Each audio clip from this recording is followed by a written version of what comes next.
Three, two, one. How you doing, boys? Welcome back to another video on the Longside channel. It's been a week, but it's been quite busy, so I do apologize about me being a bit inconsistent, but it's been an interesting time right now in personal life, so I have to make sure that I keep on top of things over there. But Burnley are doing everything that they need to do right now to keep us all very happy. Burnley 3, Wigan 0. Yesterday being probably the most predictable game you could have ever made in your entire life. Chazza, how you doing, my friend? Welcome. Of course, if you're new here, then please do feel free and subscribe to the channel. And also drop a like as well. It does help out massively. And, where do I even begin? I just felt like talk at Burnley, you know what I mean? I felt like coming on and just have a little chat. I didn't have enough time yesterday to do a review because I had to go and get my main channel video done. So I had to get that up. And if you haven't, I presume that you already have, but make sure to go and sub to my main channel, Visa. That's like my main everything. So just in case, if you're just here for Burnley, then feel free and subscribe over there as well. Crispy, how you doing, my friend, man? Just talk to me down below in chat. Let's have a conversation quickly. First, I just got one more thing, and that is this bad boy right here. Not the Burnley scarf, but we need the Hawaiian neck braid because we are on the beach, boys. We're on the beach, and it's almost like there's nothing to even to think about anymore. Like, looking at the table here, Burnley, as it stands, 80 points, and in second place, Sheffield United, who may not be there for much more longer, on 67. 13 points separates us and Sheffield United. So that means that we can absolutely cock up 4 times. We are allowed 4 free hits. 4 free hits we are allowed.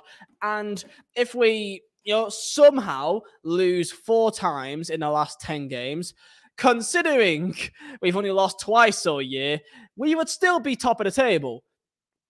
Yeah, it's done, isn't it? It's done, boys. I'm a massive fan of Obafemi. What's a player? Football fan, how you doing, man?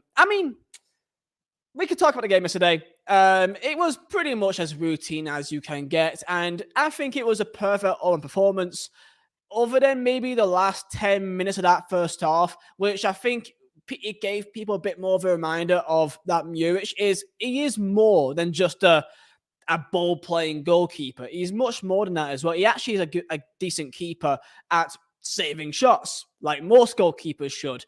And I think that is kind of underestimated because, let's be honest, when it comes to Muric, very often is he really called up upon to actually make a big save. Like, very rarely. And when he does, more often than not, he saves it. And if he doesn't, people have a big deal about it because I think we're kind of, what's the word for it? Spoilt in recent years of having near perfect goalkeepers in terms of Tom Heaton and Nick Pope. So when you see one keeper with just a little bit of I don't know, I don't even want to say inconsistency because I don't think it's inconsistency. I think that most goalkeepers just don't save every single thing, and he is still, a bit raw in some spots of his game. But he was a massive reason of why we went on and watched the game, because it could have very easily been 1-1 at half time and be a bit shaky. Maybe, I don't know. I still think even if he did go 1-1, we still would have went on and still won the game, probably 3-1 or something. But you never know. That's just how it works sometimes. So big 2 saves of Aaron Muric in the end of the first half, which kept us in it. Oh, at least kept it to a clean sheet. And speaking of clean sheets as well, I think I saw a stat the other day that Burnley have conceded 2 goals in our last 5 games in the league. And beyond that, I think in our last 10 games or something in the league, we've also conceded 5 goals as well. Or not even that. I think it's more than 10 games. Defensively, people think about Burnley as just being attack, scoring goals for fun, high possession base, and centre-backs acting like centre-mids, full-backs acting like I don't even know where they're playing at the stage. I saw a stat by WhoScored.com that Connor Roberts has hit a record of the most passes into the final third with 56. 56 passes into the final third, which is a record for the championship this year, which is nuts because I can't even tell you where Roberts is playing anymore. He's playing anywhere, it feels like, at this stage. Right back, centre mid, CDM, striker, fuck it. It just goes wherever he wants to go. Chaz is saying we can only lose 4 points to match the record. Yes, of course. So if we win 10 games, we'll be 110 points, and the record is 106. So that allows us to really only lose 1 game and win 9, or draw twice and win 8 to match it. So if we really to beat the record, we can only afford to draw once or lose once. So draw once, win 9, or basically win 9 games, and it doesn't matter what happens to the other game, we're fine, right? To beat the record. I'll be honest, man, unless if we, like, for me, I don't think we will match that record unless if we beat Sheffield United and Borough. After that, if we come out of those 2 games with 2 wins, then I'll believe again. But I'm happy with just 100 points. It sounds really like first world problems, but like maybe we just have to be happy with just winning the league with 100 points. I'm sorry, I'm sorry to tell you this, guys. Maybe we just need to win the league normally. Look, I know that it may sound really frustrating if you're a fan of another team and you may just be watching us like doing this. I get it. It's probably quite annoying, but fuck it. What do you want us to do at this stage? Like, it's just remarkable to see how far we've come in such a short space of time. And people will say, of course, money, you spent all this money. We lost our entire team. I don't know what you want us to do, bro. Like, are we not meant to spend the money that we make by selling our own players? No? Sorry about that, my friend. And lovely message here by Chazza. Fosterrr goal was unbelievable. And that was the icing. That was the icing on the cake for me yesterday. The Fosterrr goal. Sensational. I'm so happy for him because I can see that he's in the right areas. And I know that I don't want to say, like, people have got solid enough reasons. I see the reasons of why people are doubting him. I see it completely. I get it. Because sometimes his first touch isn't perfect. Sometimes it is. Sometimes it sticks. Sometimes it doesn't. And I think that, when we're seeing someone like Ashley Barnes, who we've seen for many years not be that type of player, and then he is now a much more tidy footballer on the ball. Now we're thinking, well, if Barnes can do it, then you can do it. And I think he's having that comparison. And yesterday, it came on and was absolutely marvellous. Not even the goal, but going to his stats here for the goal, for the game for Lyle Fosterrr yesterday, came on in the 60th minute. 63rd minute for Ashley Barnes, and then he came on, he got a 7.5 rating, but most importantly, he had 6 accurate passes out of 7, 12 touches, won all of his ground duels of 1, and won all of his aerial duels of 1. So, up there. But, he won all his duels that game. He came on, scored a goal. Perfect afternoon for him, and hopefully he could kick on with that, hopefully. And that's what I really want. And Burnley winning the Prem in 5 years. Let's maybe not take the piss. LSA and UTB, I presume that means up the Borough. I hope that Borough does it. I hope that Borough goes on and chases down Sheffield United and, actually make it interesting, because the championship has been kind of dead in terms of the top 2 race, ever since November. November. It's always been Burnley, Sheffield United, and it's been that the entire time, and really no one else has really ever really fought to get into that top 2. Now, it's more than possible. I think it's 4 points separating Borough and Sheffield United. Maybe a throwback to 15-16, you're Burnley top of the league and Borough second. Maybe that is possible. But 4 points. Tell me down below in chat, who would you want to get promoted in second place? Would it be Sheffield United or would it be Borough? Because I think it'd be Borough. I would want them to, because I think that in the Premier League, I think they'd be a bit more interesting. That Michael Carrick factor. They're playing, for me, better football. Sheffield United are a bit more like Burnley of old, kind of like gritty, hardworking, not long ball, but, physicality, set pieces. And, they've got some good players in there, like Iliman and Jai, of course, fantastic ballers. But yeah, I really feel like it'd be interesting, because there's a slight little bit of rivalry between us and Borough. Still a little bit of derby factor, from back in the 15-16 era. So, and they're both good fans. Like Sheffield United, Middlesbrough, they've both got good fan base as far as I'm aware. So, as far as I'm concerned. So, I don't really mind either way, but if I've got to pick one, I pick Borough. Because also, I think it'll just make it a bit funny as well. Anyway, let's look at the chat here. In our last 16 games, we've conceded only 5 goals, which is incredible as well. Considering that, again, as I said earlier, people really, when they think about Burnley, they think of the attacking football, the possession football, and they think that we're just an attacking side and that's it. No, like we are the highest goal scorers by a mile. Well, actually not a mile, but by 7 goals. But behind Middlesbrough, it's then have a double check it. Yeah, by a mile. Yeah, so it's Middlesbrough with 64 goals scored in Championship. We've scored 71, and then behind Middlesbrough is Sheffield United with 56. So 15 goals separates us in first for top goal scored and third. Incredible, and including that as well. Goals conceded, man. 28 goals conceded. 28.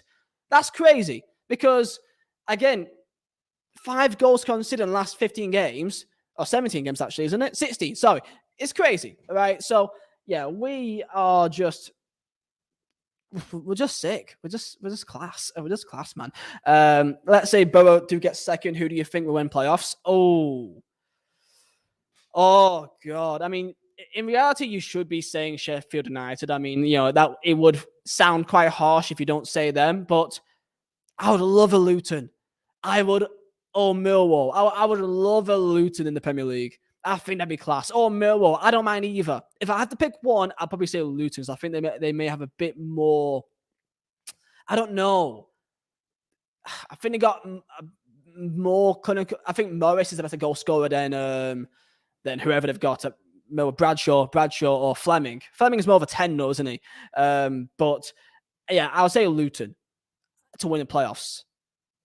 But I don't mind Millwall. Literally just anyone but like Sheffield United. Not because I hate them, just because you always want a new team. You always want a new team in Prem each year, So I don't care if it's Millwall or Luton, as long as it's not, Norwich, West Brom. I'll take a Coventry. I'll take a Coventry. Why not? But it makes it a bit interesting. Ellison chat saying, as much as we've done an incredible job catching them, Sheffield United have absolutely shot themselves in the foot. They've had some tough games. Like for Sheffield United, they've had some tough games, right? And I think they're feeling the pressure. Right? And the next game, Sunderland away on Wednesday night, I believe. Wednesday or Tuesday. Wednesday night.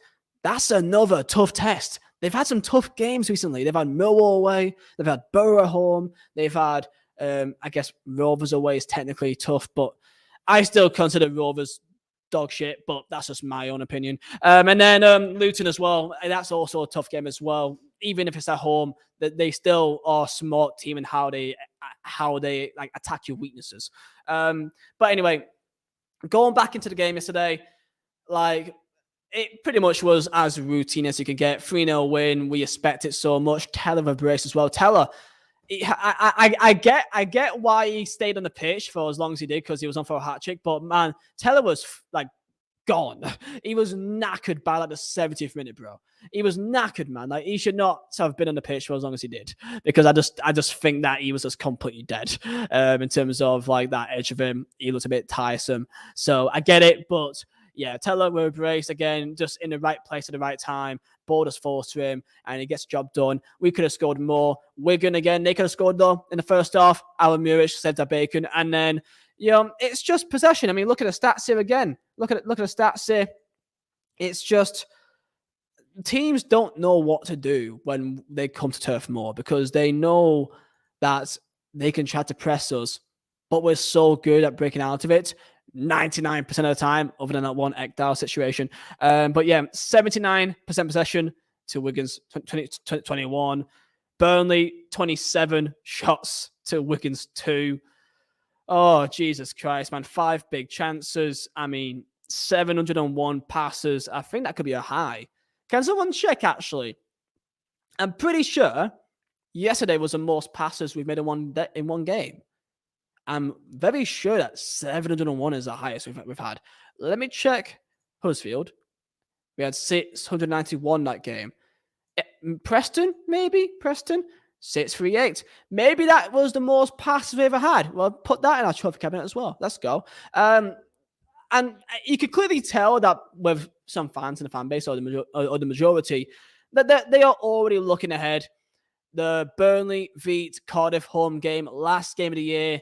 Odds most likely we're going to be lifting the tattoo that day. It's already sold out. It sold out like a week ago.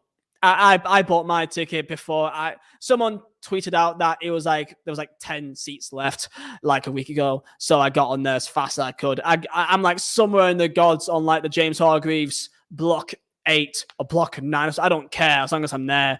I'll sort myself out. So I'm there, of course. I can't wait. The thing is, man, on a very like selfish level, I'm quite gutted. You know, I'm quite gutted, man, that like I'm not in England. I'm not in Burnley to experience this. Like I've experienced good times at Burnley in recent years because I was there for the 15-16 almost every single game while working at Mackey's in college and that. I was there for 16-17, which was a great year just to stay up.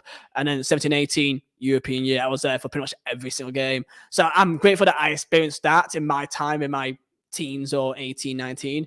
But I wished I was there for this year just because it just feels like it's like such a I'm not going to say once in a lifetime, but it's very rare that you have the situation in football that you are just so far beyond the rest of the league and you are doing it in such an entertaining fashion. So it's not just winning games, it's the manner of how we're winning games, breaking teams down. It's just incredible, man. So and on a selfish level, I'm quite gutted the fact that I'm not there right now, you know, as often as I wanted to be. But my next game, I think, will be, and it's a double thing. I want to say Rovers, but I think it's more than that. I think I'll be there before that. Have a double check it. Because I want to be there for City next week. Issue is, I'm going to England quite a lot in April and May for charity football games, for some Burnley games too. So I'll be there definitely for Bastards away. I'm definitely there for that one. And then obviously for the last game of the year to win to lift the title. I'm no way missing that. And I think I will be there for the 3 days that we play Borough away and Sheffield United at home. I think I'll be there for that time as well. Just because I feel like there's 2 big games back to back. I feel like I want to be there for that. So that's my plans in terms of going to England to watch games. Because I think I've got an event. I need to double check what day it is, but I think there's an event, I think around the 13th.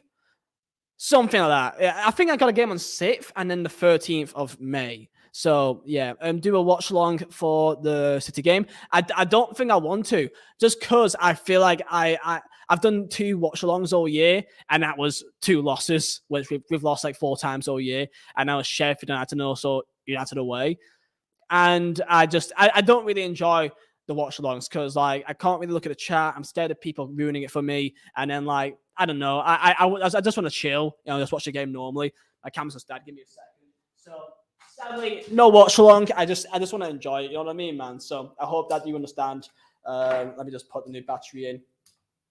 I swear my batteries have been dying much more faster recently, bro. It's quite sad. Got a chat. Kane, Lyle saying, reckon Wigan are down now.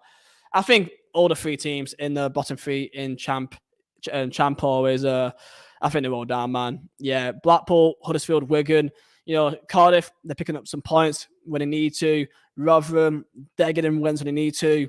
And then there's a 10-point gap between them and QPR, Birmingham. And like it's just too much to ask. You know, it's Blackpool, Huddersfield, and Wigan. It's a shame, you know, kind of. I don't know. I have no real affiliation to either of those 3. But I guess it's, you know, from a Burnley side, I guess we're kind of happy that they're going down now because, you know, they're 3 teams that's all around us. So it makes it for better away games because the better away games are always the local ones, right? So at least we've experienced that now. If that means anything. So yeah. Who do we bring in the summer for the Prem? We could talk about that. We could have a little talk about that. So chat, let's have a talk about Burnley for next year. Now I saw a tweet the other day, right? I saw a tweet regarding potentially Jordan Bayer, and I believe also Nathan Teller potentially being with us next year. I think it was Jordan Bayer saying that, you know, we are, because we saw a couple of days ago that Borussia Mönchengladbach, that they came over. I believe when they came over, we also spoke about contractual stuff with them, and I believe Bayer will be with us next year. I don't know the exact numbers. I'm hearing varied reports. I think it's around the area of 7 to 10 million euro, which I think I heard one saying 15 million, but I don't think that's accurate. Between 7 to 10 million euro for Jordan Bayer on a permanent, which I think would be fantastic. Jordan Bayer, man, by the way, how does he do it? Just how is he so just the size of his balls? And that may sound really strange, but just he's the last line of defense, and he's just taking the piss.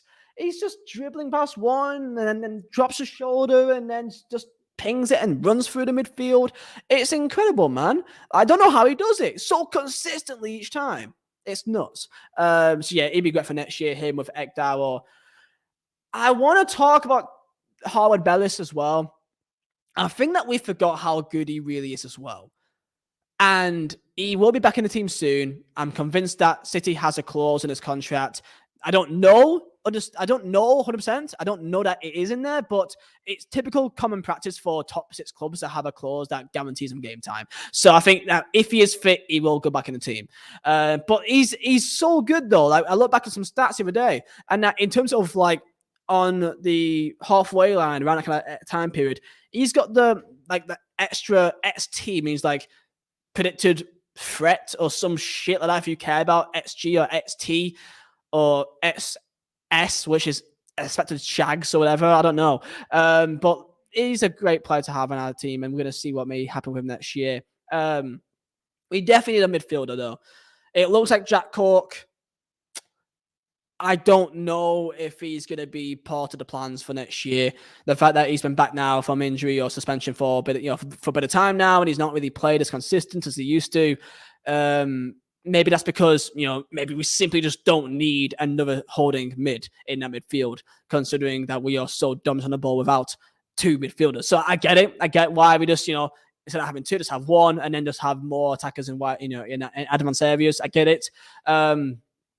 But I can't see Cork playing next year. So that means we need Cullen. And I think Cullen, for me, is the most Premier League ready player that we have. In terms of next year, who I have the least concerned about just completely just doing his thing in Premier League, it's Josh Cullen. He is absolutely immense, right? So we need a midfielder alongside with him. And I saw in a tweet saying that company will be given a significant budget for the Premier League. Significant budget, bro. Woo. Do you know how excited it gets me? Imagine Burnley spending 85 million next year. 70, 60, 85 mil. It's not hard to think. It's not hard to think that could be possible. Imagine that. Burnley being linked to some ballers next year. And I guarantee that they are already in the works now. Like we are already getting contracts in now. And one more thing as well, you may have seen a lot of tweets this weekend about a certain JJ Watts, who is I think he's a Hall of Fame NFL player. I don't know NFL too much at all, but he's huge in America and he's got a decent amount of money as well. And he's not the only one. I'm seeing a lot of NBA players or ex-NBA players as well speak about Burnley and their interest about Burnley, watching our games, coming to Turf more. Alan Pace, AOK, all those links, right? As Chris P says, I heard he's getting a war chest. I think that Burnley right now for American investment is highly sought after. We are so attractive and appealing to so many potential investors. And I think that we're getting more and more by the day. And JJ Watts is just one more example of that as well. Apparently as well, but not apparently, I'm pretty sure that is confirmed that there will be a Burnley FC documentary. And it is a full season documentary. We sent a lot of tweets about that. I believe that it's a full season doc. I think it'll be on Sky Documentaries. I can't confirm exactly where it is. It's not Amazon. It's not at Amazon or nothing. I think it's just like a Sky doc, or I think that'll be on the personal Burnley Carrots player platform. But yeah, net worth is approximately 55 mil, and it'd be like an investor where she has a small percentage to put in there as well. But there'll be a lot of investment in Burnley because we are so appealing and attractive, because we have got a large potential in terms of what you're buying when you first enter, or buying your percentage or whatever it is. We can get so much bigger. We have the attractive football. We have the attractive names of licensing company. And in the Premier League, that's all the Americans want. So we are like the ideal investment vehicle for these people. And that will only be good for us because people may be kind of scared to think, oh, but investment, therefore they could be vulture, like vultures to us, and they could be wanting this and that and stealing this and taking dividends and whatever. And it's like, for any club to really grow naturally, you need investments because you can't be stuck in one thing forever. Because that's what we needed for how many years in Premier League with Barry Kilby. We needed investment because they weren't good enough by themselves. I mean, we're not attractive enough because we weren't making any actual positive movements going forward to get that investment coming in. We're getting it. We're getting it now. We're getting it in a championship, and they're buying in early. And that means that we can already have a good idea about how much we would actually have for the summer, which could be 70, 80, 90 million pounds next year. I mean, Christ almighty, we saw Nottingham Forest, I think, spend 150 million this year in the first year in Premier League for how many years? We've still got Premier League money still there. We still got this 5-6 years of Premier League money in the club. Somewhere. I don't know where. I can't tell you where. But that doesn't just disappear in random places, right? So I think next year will just be incredible to see what may happen. Pace can be one of the best things to happen to the club. Absolutely, in terms of what he's proved himself. I get it. In the summer, we were in a bad situation. I was one of them that I backed him the entire week. You can look back on all my videos, all my tweets. When the second that we got relegated against Newcastle, you can watch my videos a day before and a day after, man. I was still saying, okay, we're in a situation. Now it's time for Pace. Now it's time for Pace to show what he's about. Because people were already calling the game, I think paint strippers, they're going to strip everything from the club until we have nothing left, and that we're going to take all our Premier League money and then it's going to piss off and whatever else, you know what I mean? So I was still saying that, look, when he's come in, we've bought some good players. Maxwell Cornet, Nathan Collins, Wout Weghorst. That should have worked. Wout Weghorst should have worked. If Wout Weghorst scored three more goals, then we would have stayed up. If Wout Weghorst scored fucking 2 goals or 1 goal on the final day and we would have stayed up, it would have been worth it. I don't want to say but fine margins, right? Maxwell Cornet missed 3 fucking one-on-ones and open goals last year, but I can't give him shit because he's the only fucking reason why we were in any hope in the first place. So, you know what I mean? It's last year, we were on the fucking edge and we still almost stayed up without us having any real investment for 2-3 years before that. So, yeah. This year was his time to prove himself, and he's proved himself fucking decently. What is happening with Maatsen? I think Maatsen, I don't know. I can't tell you. I've not heard of anything about Maatsen personally from people that I know, but all I know is that I would absolutely love to bring him in on a permanent, and I think the club will do all they can to bring him in because I think that Maatsen is so important for our system. For our system in that left back row that he has, his energy is so pivotal to our success, and he can come back and he's decent defensively as well, but his directness in attack, I think that for next year in the Prem, he will be so important for our team. And I think that with Chelsea having the likes of course, Cucurella, who I think is now playing as a left centre back now, Joel also, I think they have Connor Hall or something Hall, which also plays sometimes as well as a left wing back as well. I think that they'll be open to selling him for 15 mil, 10 mil. I want to say 15 instead of the ballpark figure that I think he'd be worth. And if he is worth that much, spend the money because he's worth it. Chat's in the chat saying, sell all old players, send Darko and Bastion on loan, extend McNally, loan, and Thomas. Darko and Bastion, I mean, yeah, the players that's not played too much this year, like Darko, Chilinov, Bastion, you can imagine that maybe next year they may be, kind of moved on or sent on loan or something. It sounds, it's one of them. It's one of those things, man. I think that we need the players this year to add depth to us and to maybe hopefully put that on loan and maybe just kind of flip for a bit of coin. Like Luke McNally. We bought him for, I think, 1.5 to 2 million quid, and now he's at Coventry. Luke McNally, man, he is our, 6th choice centre back? We played Charlie Taylor ahead of him, man. So ahead of McNally, you've got Bellis, you've got Beyer, you've got Ekdal, you've got Taylor, and you've probably also got Aldakio as well. Maybe. I don't know. But even so, 5th or 6th choice centre back, right? And he's gone to Coventry and he thinks he's goddamn Maldini. They are lauding about him every week. And they should, because he's a good player. And the fact that he's our 5th, 6th choice, just shows how good our team is. So he bought him for me 1.52 mil, I think. We're probably going to go sell him on in the future for maybe like 4 or 5, like, because he's a good centre back who is ready to be playing in the top level of championship already now, and he's like 21, right? So yeah, I think players like him, players like Chilinov can go on loan to Schalke next year or something, and then they could buy him on permanently for like 4 or 5 mil. We can make some money on him as well. That could be a possibility. I think we bought Chilinov for, I think, a bit more than what we are surprised to hear. I think it was 3.5 mil for him, so it's a bit of a shame.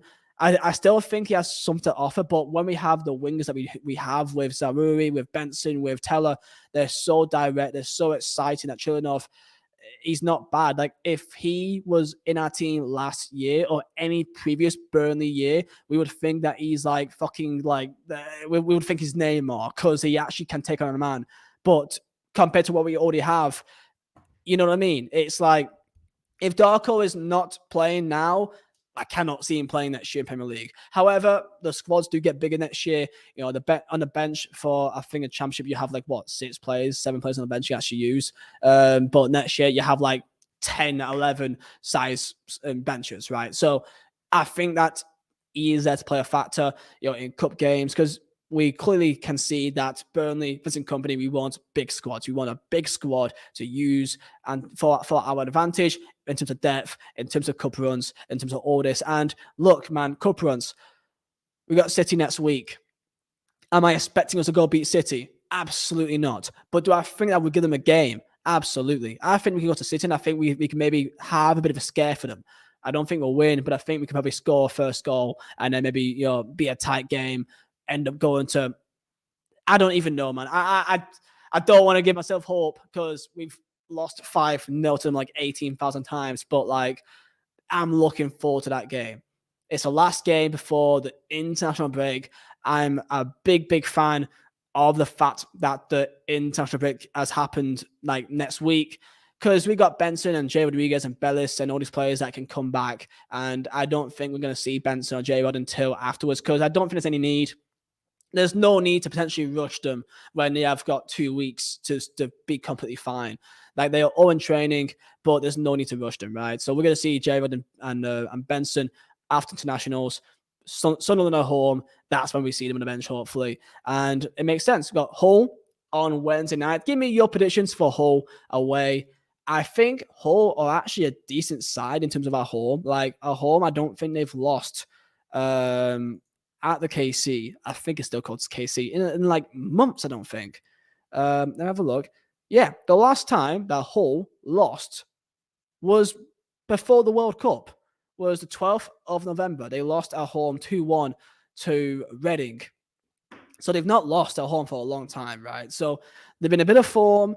Now they're in a bit of poor form, but they're still getting draws at home and losing away. So draws at home, losing away, but they just drew away to Carve. They just won at home to West Brom. They'll be up for it, man. They'll be up for it. But I